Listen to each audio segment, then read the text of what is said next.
First of all, thank you all for coming. It's wonderful seeing all of your faces and a lot of faces that I've only seen virtually.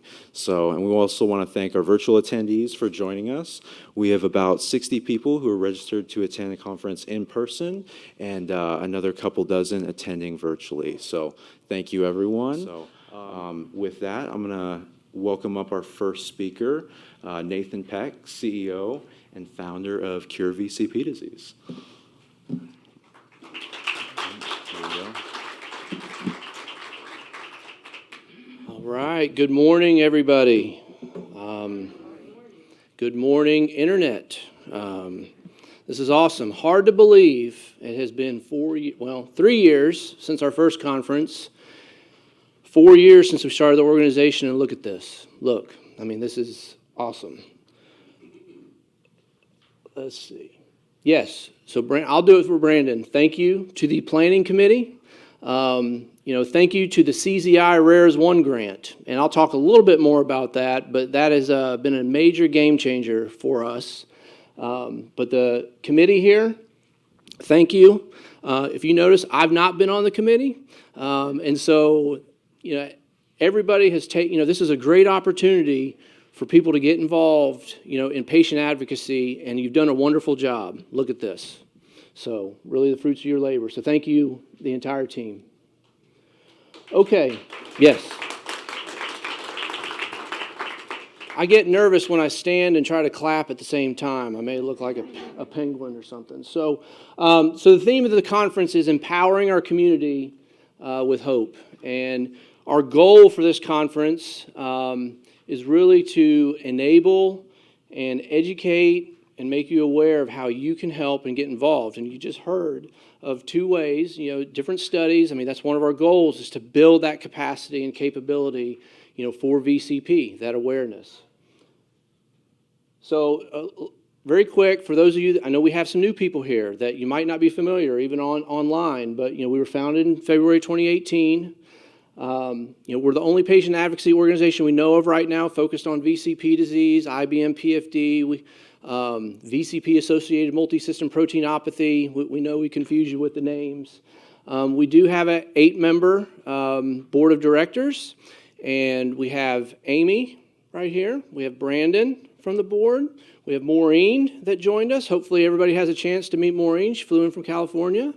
Allison, obviously. And then we're missing our other board members. But do what? Jeannie.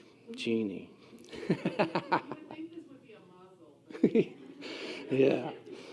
We do have, and I'll talk about that in a little more detail, 1 employee now, our first full-time employee. And then 2 weeks ago, we hired our first part-time contractor that's going to be helping, and I'll explain who that is momentarily. We do have our 4-person medical advisory board, which we've got 3 of 4 here, which is really awesome. And then again, the mission, just education awareness, patient identification. I remember Chris, honing that, hammering me on that. I was like, patient identification, that should no, that's a big deal. And that's why having families here, champions of families, the more people we can find, identify, get in our patient registry, honestly, it makes our disease more marketable, to pharma, other companies. And so patient identification, being able to bring people together quickly is a really important activity. That will drive therapeutic development. All right, so here's our medical advisory board. So we've got Dr. Jerry Pfeffer right here in the front. We've got Dr. Chris Weil. And where'd Dr. Mosafar go? He's hiding? Okay. And I know Dr. Kimonis, we have a video that she's actually in Australia right now. So she visiting her family. So she wasn't able to attend, but I know she wanted to be here. And I spoke to her earlier in the week. So thank you to our medical advisory board. Really appreciate it. Okay, so just a little bit of history, where we've come. Amazing what's happened in 4 years. So our first patient registry, we started in February 2018. We were up in June 2018 with our registry, contact registry, but also understanding kind of longitudinally, you heard this word earlier, the progression of the disease. And those are through patient-reported outcome questions.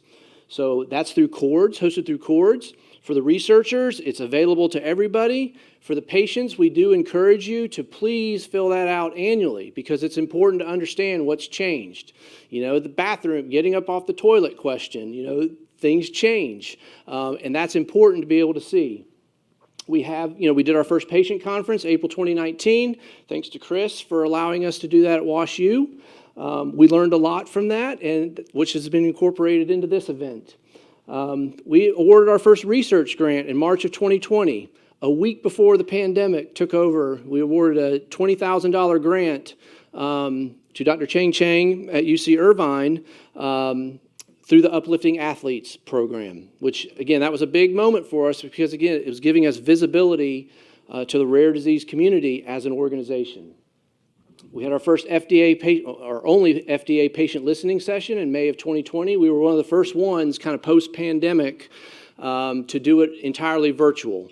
And that was really valuable because some of the leaders within the FDA had heard of our disease but didn't know the burden of the disease. And so, those that presented, it was a really awesome experience. And we received a lot of positive feedback, and it's paying dividends today.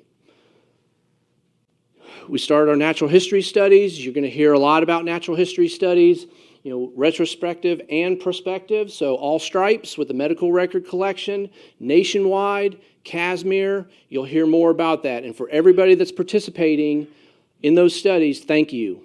And if you're not and you want to, come on, let's go. And that's one of the goals for this conference, is to talk about that.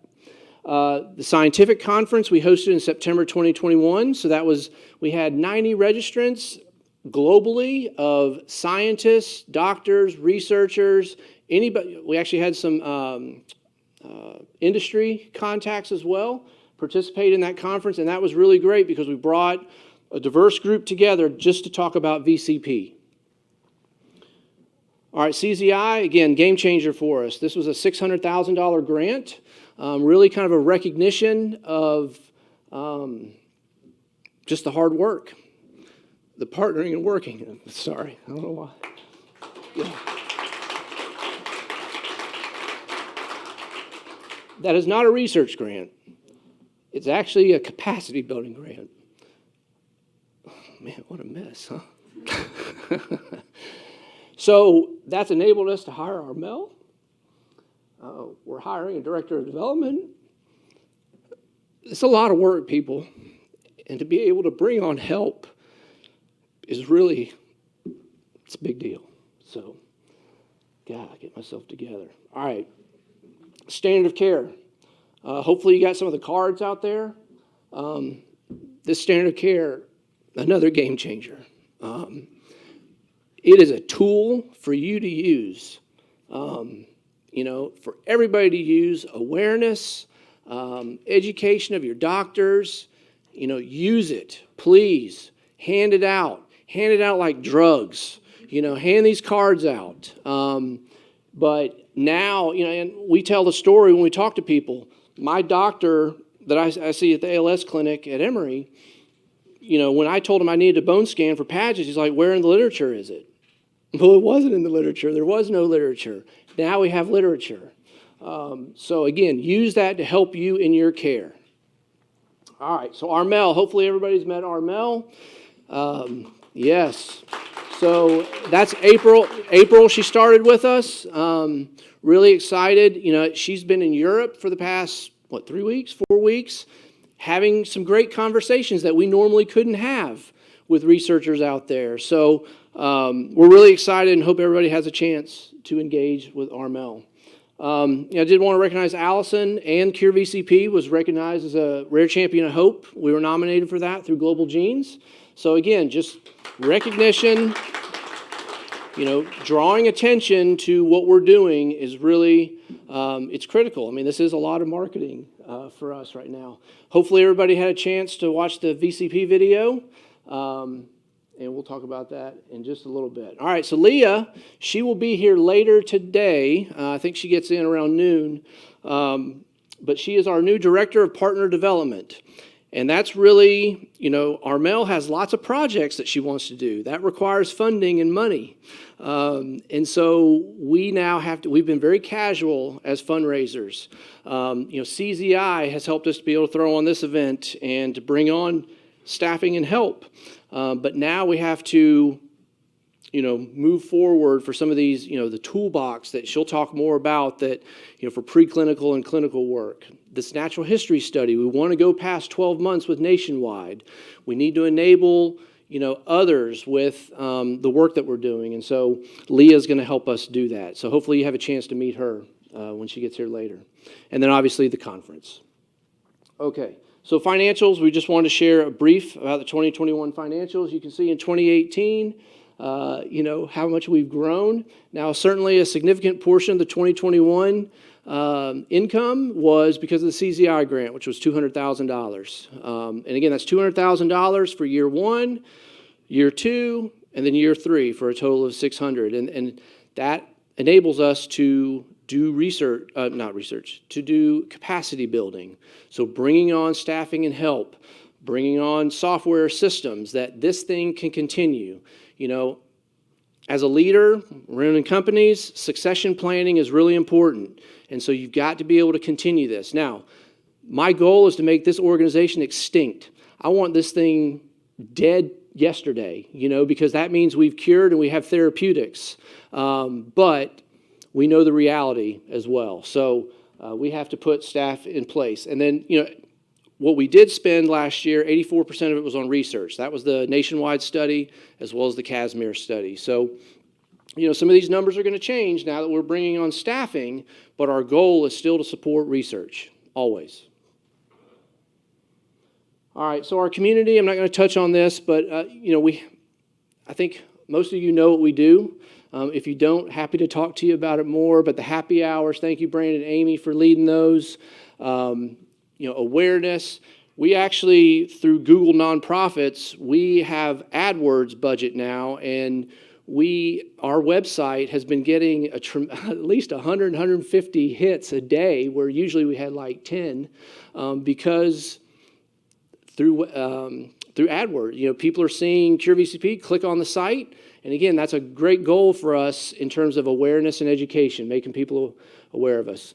The medical conference down there, that's Jeannie and I at the AANA conference where we met Chris for the first time. That was October of 2018.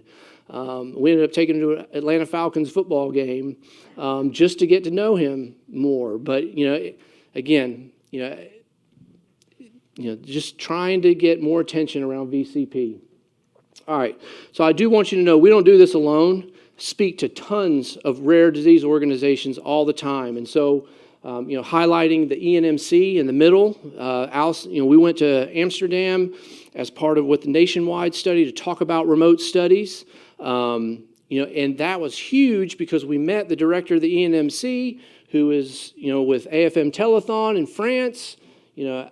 Armel has some engagement with them, but he had never really heard of VCP, wasn't aware too much. And so being there, presenting about the work that we're doing is now expanding, more to Europe, to people that may not have been exposed to us. And then Treat NMD is another, I think, European-focused organization. I'll be speaking at that conference in December in Vancouver, again, bringing attention to the studies and the work that we're doing. But a lot of these organizations, the CMT folks, Jane Foundation, very helpful to us. These are other patient advocacy organizations that have, been key. So we don't do this alone. All right, so we must use data. There's a lot more presentations about this. We've got the CORDS registry, we've got All Stripes, we've got the Nationwide study, and then we have Casimir as well. There'll be a lot more detail about this, but just understand that all these activities were generated by Cure VCP or partnering with others for Cure VCP. All right, and then really a mantra of ours is, the data. We always want the patient to have ownership of the data, not to be locked away somewhere else. Okay, so this is a little sensitive, but I wanted to show you the power. of your data and how it will drive therapeutic success. And so, Amber, I'm not trying to steal, from the Casimir study, but this is my Casimir. Let's see if it'll play. Uh-oh. Okay, well, maybe we won't get to. Okay, whoops. Anyway, what I wanted to do was show the 6-month transition in me in one of the independence measures through Casimir, and how, guys, this isn't easy. It isn't easy to look at. I'm embarrassed. Well, I'm not embarrassed, but it hurts watching this, but it is what it is. And, we have to empower you, the patients and care partners, to share this stuff. So, you have to tell your story. That's the only way we're going to drive more interest and engagement. So, all right, well, bummer. I teased you with it. Sorry. We'll figure out how later. All right, so I am a child of the 80s. I know some of y'all are children of the 80s. 80s cartoons don't lie. That's what. Thank you, Jerry. So, I was a big G.I. Joe guy. And at the end of the G.I. Joe cartoons, they always had that public service announcement. And now you know. And what's the rest of it? Knowing is half the battle. All right, so that's the purpose of the conference here is, we're equipping, engaging you because knowing is half the battle. All right, so that's G.I. Joe. Now, Allison, she was more of a He-Man person. All right? Okay? Oh, yeah. She wanted me to stick She-Ra in here, and I refused. No. All right. So, again, 80 cartoons don't lie. All right. So, when He-Man was in this position, does anybody remember what he's saying? No. You're skipping ahead. But what does he first say? By the power of... Okay, good. That's what you thought it said. You thought it said by the power of Grayskull. But what it said was by the power of participation and advocacy. All right, then we have the power. Okay? So, one of the things that we've done, again, this video, this is one of your tools of power and knowledge.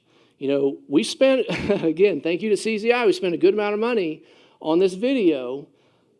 Use it, share it. I can't tell you enough. And it's probably not going to play. We're having an issue. But you know where to go get it. Go to our YouTube channel. Go to the front of our webpage. Bookmark it. Again, share this thing. Use it. It is a tool to help you educate others.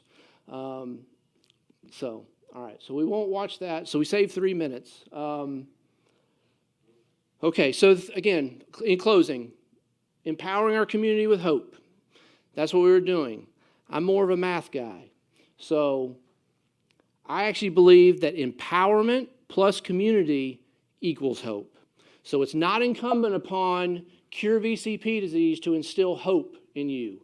It's up to you to instill hope. You have to get involved. You have to participate. We're too small of a patient group. We're ultra rare. So everybody has to participate. So I want to leave you with that. Thank you again. Appreciate everybody. Thank you for attending. Everybody online, thank you again.